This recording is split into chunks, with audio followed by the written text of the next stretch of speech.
హిందూ మతం తెలుగువాడిగా ఏకపత్ని వ్రతం. ఓకే, మన మతం ఏకపత్ని వ్రతం. ఒకే స్త్రీని అవునవును, ఒకే స్త్రీతో జీవితం పూర్తి చేయడం అనేది మన తాలూకా సాంప్రదాయం. అవునవును. అబ్బా, ఈడంత కళాకారుడబ్బా. ఈ పిచ్చనాకుడికి మాట వినాలి మనం. అన్న రూల్స్ పెడతారు,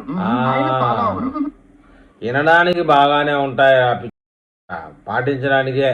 ఎవడు చెప్పమన్నాడు నిన్ను మీడియా ముందు వచ్చి సింగలు మేము ప్రతివతులం ఏకపత్ని వతులు?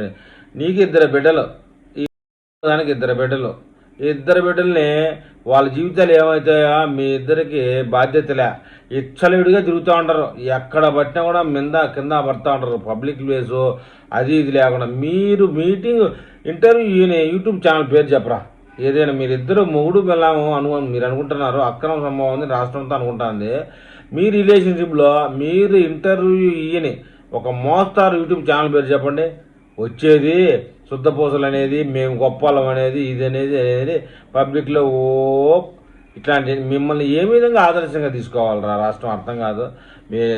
ఏ విధంగా మిమ్మల్ని ఆదర్శంగా తీసుకోవాలి? మిమ్మల్ని అసలు మన కల్చర్లో మిమ్మల్ని ఎవరితో పోల్చాలి? తాటకితో పోల్చాలనా, లేకపోతే రావణాసుడితో పోల్చాలనా?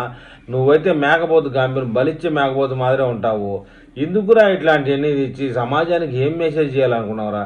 నువ్వు ఏదో అక్రమ సంబంధం నడుపుకుంటానో గుట్టుగా మట్టుగా చేసుకుంటారు.